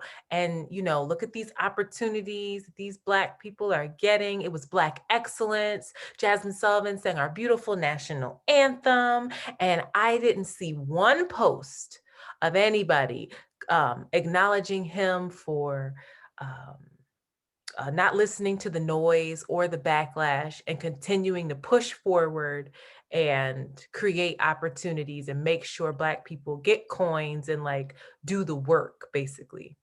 And then she went on to congratulate him for Tidal, but she spelled it like a title of the book instead of TIDAL, which was the cutest shit I've ever seen in my life. She did it. Yes, she was like, that's the greatest streaming, the greatest quality streaming. I kept thinking to myself, what is title? And then I realized what she was talking about. Girl, commas everywhere, spaces in between it. I said, I love her so much. So shout out to Mama Tina Knowles, who is just the mom of moms. God bless her little soul. And this happened a while back, but she also showed us when Blue Ivy Carter did her makeup. Did you see that? Girl, that's look like my makeup. Shit out of her face. That's basically what you have on right now. That's what I look like right now. I was like, a little 8-year-old did that. She got a future, baby. She too talented, that little girl. Right. What else, child? I saw you updated this. You said Kim and Kanye are divorced. I said they are not divorced. She filed for divorce, supposedly. You want them to be divorced so badly that you just... This is what I said. What did I say this on the podcast, that I think that this is God working for Kanye? I don't, maybe. This is a long time coming for you. I really think, as crazy as we think Kanye is, I really don't think that he's crazy. I don't think that his prayers are not going answered. And I think that God is working in mysterious ways for that brother. And when the ways that we think his shit is falling apart, it may be helping him bloom and have realizations and deepening his spiritual path. So shout out to, because ain't no way you could be, I mean, Kim cool, they cool, but ain't no way you can be attached to those people and have any sense of normalcy. Especially, I think that everything that Kanye wants is in direct conflict with what Kim wants. Like, I want the farm in Omaha. We're gonna grow our own food, live in a yurt, wear simple clothes that are expensive. Play music. I thought about that though, and I was like, yo, could you imagine if we got, like, imagine in like 5 to 7 years if Kanye came back and was like college yeah. dropout, late registration Kanye, like that, like graduation Kanye. Or just lucid, healthy, happy Kanye. Yeah, like could you imagine? I pray. This is my prayer for him. I know that this is the ways in which God is working in his life. Amen. Amen. Let him loose, devils. Let him loose. Child. And maybe they were in each other's lives for a reason, because now you got Amen. little Kimmy Cakes trying to get people out of jail, child. She done went back to not She a school. It's lawyer not now. school. She No, a she's not a judge in lawyer. LA. She's not a lawyer. That She shit opened up a pisses. nonprofit law firm. I watched The View. That shit pisses Sunny Hostins off when people say she's a lawyer, because Sunny Hostins is a lawyer. She gets so fucking mad. She's a Not a lawyer, lawyer. Sonny. She's a liar. Anyway, so, I was gonna say something about Megan and the Bull Party, but I feel too old to be talking about them because I don't really know them like that. But they're really cute. They're like a little new cute couple, and I'm semi-invested because I love the little Libra in me. Do you know who Party is? I saw him because I saw somebody up behind her. I said, "Who the fuck is that?" He to Like, do get the fuck off turn of her. around, fuck it all the way up. He was on that song with Cardi B. All the way up. Girl. Let's I get it worry about straight, these girl. young You don't kids. need it good for nothing. Looking better every day. You got the Benjamin. Girl, you Button. gonna keep saying it. I'm gonna keep not knowing what you're talking about. Oh, all right. Well, shout out to you. I hope she's well. I hope those. She deserves happiness. She that does. little girl With deserves happiness. With a real one, cause I hope he is. You know, he didn't. He took her out on her little date, and he'd been professing his love to her publicly for a while now, and she finally gave him a shot, and she was like, "Where are we going? Where is dinner?" And he was like, "Do you trust me?" And it was like a little jet. Aladdin? It was a little jet to fly her off. And then he had a whole catered dinner somewhere in some location. Bitch, because I follow the shade room. This is easy. This is nothing. Like, bitch, the shade room that's a storytelling mechanism there. I told you were the first one to turn me out with the other John. I was like, what, Bossip? Yeah, I was like, this is what I wake up and do every day now. Bossip in college was life. Bossip was like, because I couldn't get into World Star, because World Star would make me sad sometimes. I'd be like, oh, look at us just acting up, man. This is terrible. Yeah, and then like people knocking each other out. I'm like, nah, I'm good. Each other up on World Star. But Bossip was like, they were heavy on Rihanna, and I used to just walking out restaurants. I said, what's she wearing today? How does she look like that? What the fuck is she doing today? That was when Rihanna was just like, life. Rihanna also has on her Instagram has hinted towards R9 possibly coming out sometime soon. So fingers crossed for that. But I'm still bumping Hotels. Shameless plug. Next on the docket, I just really wanted to shout out this wonderful, beautiful, fabulous content creator that is it's.17prime on IG. Girl. It's a kind of silly name, but old girl kills it. Have you seen her? I'm gonna send you some. She's the girl that right now. That's the girl that goes on there. She acts like she's an auntie. She acts like she's an old lady. A fucking fool, man. She is a star. She has the mannerisms down. When she fiddling with her clothes, and then she walking a wet, like everything about her is like she's a star. She needs to be on television, or she just needs to come up with some kind of sketch comedy, something. But she's brilliant and she's genius. And I discovered her on Embracing Black Culture, which is another favorite of mine. And that girl when I am lightweight high at night after an edible, I can just scroll on her page and I will look up, it'll be 2:00 in the morning and I'm still cackling, watching the same videos that I've watched, but they just never get old. So please, y'all. It's hilarious. Please check out it's.17prime on IG. She will give you life. And lastly, I think this is in honor of Dr. MamaYaba Blay, who is first generation Ghanaian, Black with a capital B woman. Stevie Wonder is moving to Ghana, child. He said, I got to go. He said, I can't see all this shit happening around me no more. He said, I can't see, and I damn sure can't see it happening here. I got to go. But he did say that he wasn't gonna go until his work was done or something. Like until his kids said they could, until his kids could Stevie, stop you saying got a please. 2-year-old, Stevie. Does he have a 2-year-old? Yeah, Stevie fuck around, have a baby every year. I'm like, nigga, you, first of You all, lying. He does not have a yes, he 2-year-old. probably has like 10-year-olds. Like the youngest is still a teenager. I'm like, Stevie, He just got a divorce though, which is wild to me. Would you go find somebody else and get her pregnant? I Wow, get pregnant by Stevie Stevie out Wonder here. in a minute. I'm Stevie, yes. We having a baby. I just feel like whoever the fuck is still putting them beads in his hair, they need to cut it the fuck out. Like his shit Little is man so bun. far back, B. Give him a classic man bun. Get this man some grace, I child. know. Like, what are y'all doing? Mad, wild, disrespectful, yo. Because Like they they need to don't love know you, when he Stevie. coming. You know how you know when Stevie found love? When he come out bald headed, and that woman cares about him. Was like, hat on and give him a red right, beanie baby. hat. Like get a hipster Stevie. They playing the shit out of Stevie with a red right beanie. now. He's Like got a one of Rashid those beanie. Scully Johns that all You the need a hipsters. duality as a thing. Red beanie, bang bang. There you go. That's so funny. He's got a New York cap, some Tim's on. Yo, Stevie, man. Shout out to Stevie, the god. But I can't wait to see what he does in Ghana. Maybe he'll just chill the fuck out. I don't know. But he said he's out. He gotta go. That's where he wants to be.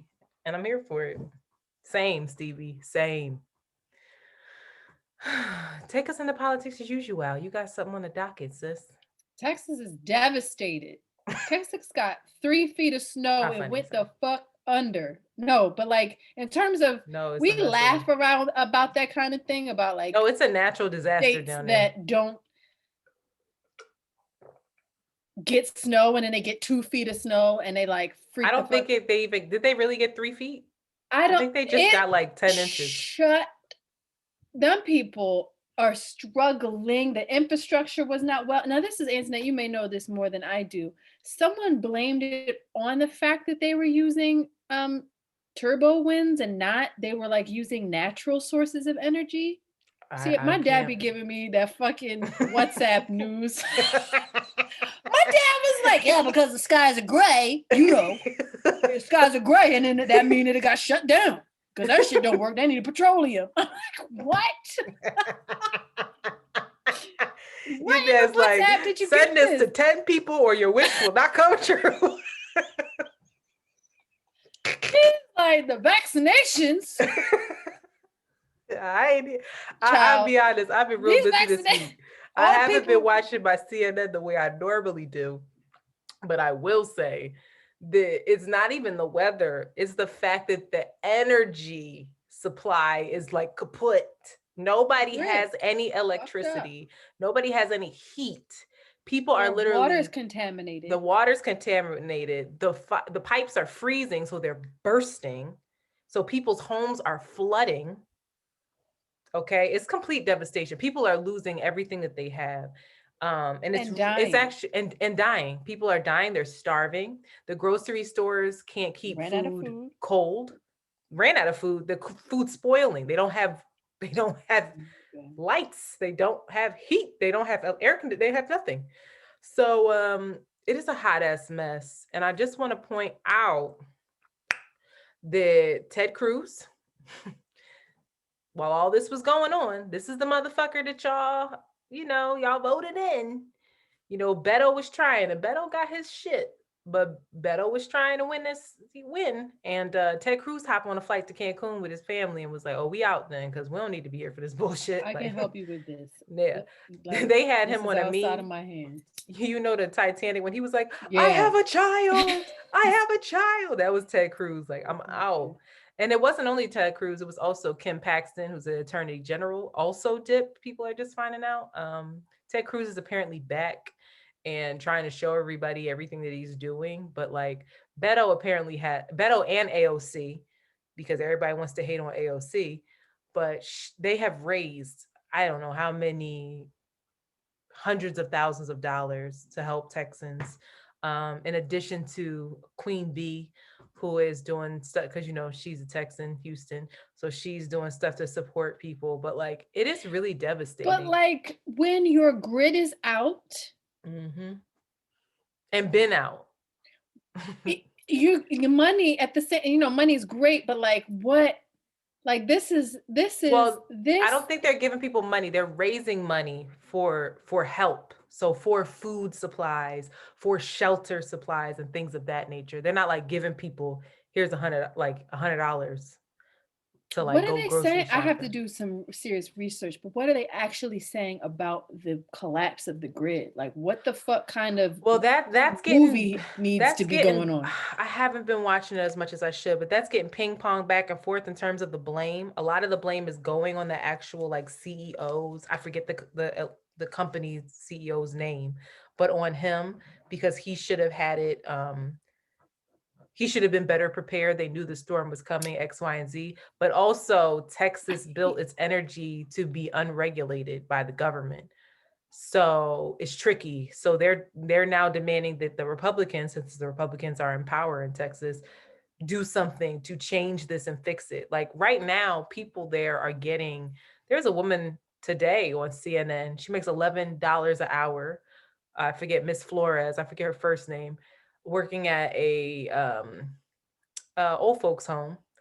And she just received a $3,000 bill, electricity bill, and she has no electricity. She's like, what the fuck am I getting an electricity bill for if I have no electricity and I can't stay in my house? But I don't understand it. And I'm glad I don't. I'm glad my shit is regulated in some kind of way. But like, apparently these companies can just do whatever the hell they want. We don't have the answers, but definitely look into this if you live in Texas. But shout out, I did reach out to Ben. He's safe. So everybody's worried about Ben. I did. Ben just driving around. I see him in his picture like, this shit is fucked up. Ben can't see his horses. Ben will be like, you're safe. And I hope the horses are safe. Exactly. I will say this. This was an extreme eye-opener for me. One, I don't know what more evidence we need that the weather is fucked up. Like the weather is fucked up. The weather patterns that are normal, that have been repeating rhythmically for centuries. It's a new ballpark. Like we don't know what we're gonna get. Shit is real provocative in that way. Secondly, I want to say, and I want to do this myself, everybody should invest at least, how much money you have, but you should be investing at least $500 in like a preparatory kit for your home. Ooh, especially if like you no, that's real rap. Especially if you own a house, you should have all of the batteries, you should have all of the flashlights. We should be doing research as to what would happen if your internet and your lights and your water cut off, because it's a reality, because we're on a mass grid that like water, it's just gonna fuck food. up somehow. Canned food. Everybody needs their fucking to-go bag. Like this is real things. I want to bring Ashley on. She's of Land-Based Drawings in Philly. I'm gonna bring her on, but she's gonna get us ready. She's gonna get us fucking shook. Like what? Don't do that with me, because you know my extra ass. Next time you come in here, I have everything. I think it's necessary. I think it's just what we should have. Like, do you know how to make a fire if you didn't have a match? No. See, me neither. No. That's shit we gotta know. I don't know where the north is. North is up. But if you put me in the middle of like in Philadelphia, I know because of the street places, but you plot me in Brooklyn somewhere and say, bitch, go north. Oh no. Like, what? That's what I'm saying. We gotta get like Harriet. We gotta find the stars. We gotta get in touch. You keep talking about these zodiac signs. Get in touch with these stars, these constellations, and teach us some things. Girl, I just know you a Libra. That's all I know.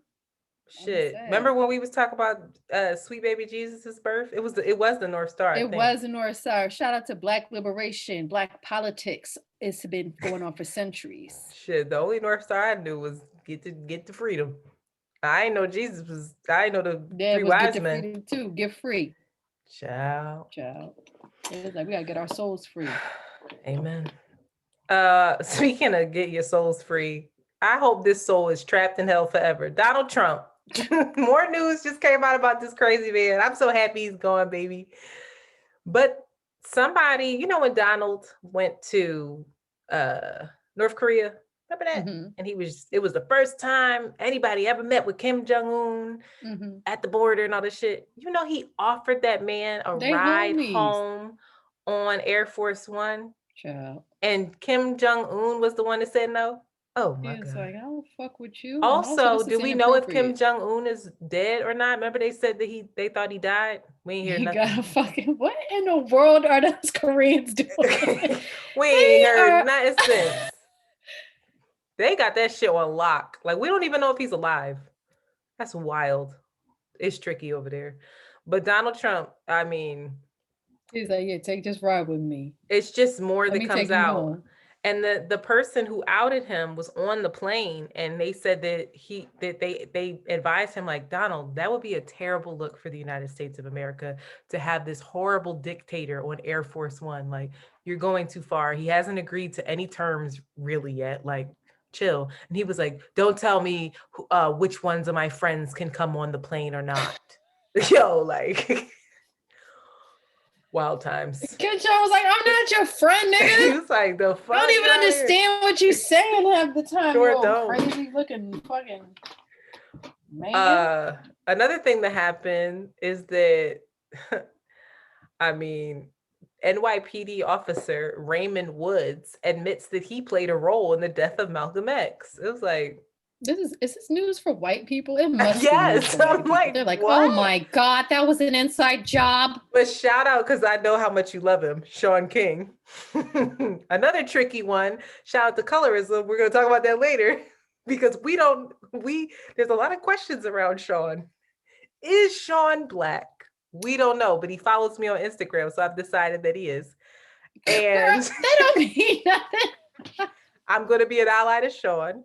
But so many people Nice. were writing under his post, because you know he has so many white followers, and they were just like, wow, this is a travesty. Wow, this is crazy. And Wait till they meanwhile, hear Black about people are like, 9/11. I know. Wait till they hear about like the real shit with JFK and Cuba and 9/11. Like they might collapse. They might just implode. Like it'll be like the Truman Show. Remember when he found out that he was actually living in a show and it wasn't like reality, and it just like fuck, he was like he walked I know into they're the just gonna, set, it was all all their heads are confused. just gonna explode everywhere. It's just gonna be Armageddon. That's will be the Armageddon. It's why people are White like, well, people we find gotta out. blow this motherfucker up then. When white people find out what That's the the real Armageddon. deal is. White people just like, tear this motherfucker down. Like, what do you mean? My ancestors were colonized? What? I'm connected to that. My It's cousin perpetuated? stormed the Capitol building? What do you mean? The It's gonna police be. are not connected to a legacy of violence and I benefit from racism? This shit gonna blow their mind. I have B. a lot of wealth because of racism, and my dad was able to buy homes, but No, my Hakeem dad. wasn't. My friend Hakeem's dad wasn't allowed to get a loan. They're gonna be like, Hakeem's dad is so nice. He's so smart. They Oh fucking no, we gotta blow mind. this shit up. And then their violent ways just fuck up, and it still messes everything up. They still fuck it They up. just can't get away from being 'Cause violent. the only thing white people really know how to do well is war. Yeah, So like, oh, we gotta go to war with ourselves then. get the tank, get the AK-47, man. We're going right down to that bank and we're blowing it the fuck up. It's gonna be like, bro, can you chill? Like, we ain't Can we asked for just all get that. equality, bro? Can you just reparations? Like, there's a system. We can do this. No! Blow No. it up. Starting back They're gonna again. be like, no, we're gonna blow it up and then you guys colonize us. Like, no, that's not what we asked for. That's not what we want. Oh my god.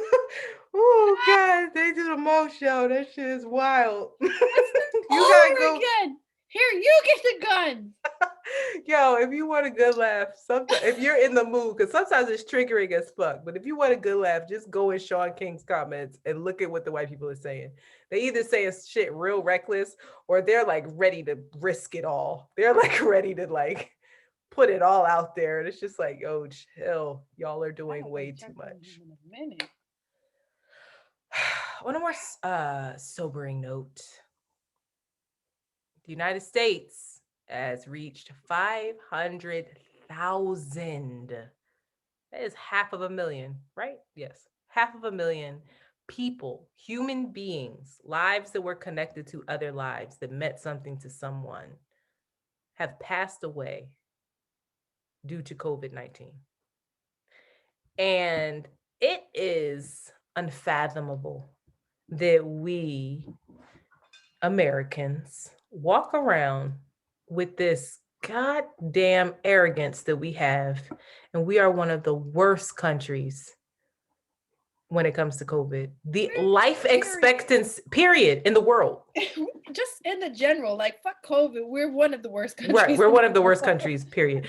But like the fact that all of these human beings have died is just like, you got, well, I think it's so hard when you're dealing with statistics because you don't humanize that one. You know, like I don't have 500,000 of anything, right? I got cells and shit and molecules and shit like that, but like 500,000 is so much, so many. And then you're thinking about their kids, their friends, like and how that has affected so many people. And it just is so sickening and sad and unnecessary. And a lot of it, like at this point, yes, the government has a lot to answer for, but so do we. So do we, because I understand that we need to have aid and we should have been warned earlier, but like we're about to be a year in this bitch. There is no reason for us to be walking down the street that way. Yeah. Atlanta's a mess. Atlanta's a mess. Certain parts of Texas are a mess. Florida's a mess. Certain parts of Brooklyn, everywhere there are people acting the fuck up. So I am just, if you feel comfortable, if you feel safe, I am encouraging people to remind your people that this shit is not over, that we're in the worst of it. Like we might be tired of it, but we're in the fucking worst of it. And people are dying. Like lives are like, there's not language to explain how serious this actually is. And you know, it is, there's a human element here, guys. Like if you really care, like we sit here and we talk about Black joy and how much we love Black people and care about Black people and love people in general and want to do right, just wear your fucking mask. Just like double it up if you can. If you don't have access to masks, you know, that's a real thing. So if you do have access to masks, try to help somebody out who might not. You know, like this shit, we just all have to do our part with this. I'm gonna shut up, but like that blew my mind today when I saw that. And it made me so sad. Like I know people who have lost parents. Thank God I have not lost anyone in my family, but I know like a significant amount of people who've had it. They're not fully recovered. They get these horrible migraines, headaches that are like blinding. My one girlfriend told me it's blinding. And she's supposedly been recovered for like a month and a half now. She's like, I still am not 100% at all. You know, we just got to keep each other safe as best as possible. Ciao. That's all I got to say on that. You got anything to say on that, sis? I said Ashe. Namaste. Apparently, hip hop hooray. What'd she say? Hip hop hooray. Shit. Fucking Jade. Speaking of that, we should shout out some patrons. Shout out to all the newbies. We appreciate you. We see you. We love you. Angela B, Maya M, Patrice B, Teresa B, another Angela B, and Ruby A. Y'all some real ones. Welcome to Around the Way Curls. We're glad to have you. And for all of you who don't know what we're talking about, you just listen to us for the first time. We are Around the Way Curls. We have a podcast in which we are in your ear. And we also have a Patreon where you can see us talk and make faces and cackle together and provide other videos. Yeah, we that you usually wouldn't stay on necessarily here. listen to on the podcast. So there's more content there. So for instance, Antoinette just had a dating, Ciao. what would you call that? A dating event online that folks had the pleasure of partaking in and They following like along in that. this They like journey. that a lot. People did. People were invested, child. They were invested. People They have were been like, "Get writing the me. funny boo." I know. I haven't, man. What? I gotta do better. Anyway, you ain't This got to week go has into just all been that, crazy, girl. but I have not responded to nobody. Not so soul. Not so soul. Anyway, so yeah, I think it's time for a break. I just want to also, I want to say a break, but I also want to make one more comment, and I need to put this on the internet as well, but we said it before, and that we are a 2-woman show. Talking about sustainability. Ciao. We find the guests, we do the research, we write the questions, we secure the sponsorships, we make the commercials for said sponsorships, which we write. We sit and talk for 2 hours to each other, which we enjoy, but nonetheless, it takes a lot of energy. We then, one of each person will edit the podcast. We then go on to post it on social media. Edit the videos, do the clips. Edit the videos. Do the stories, respond to the DMs, respond to the emails, put the tweets out.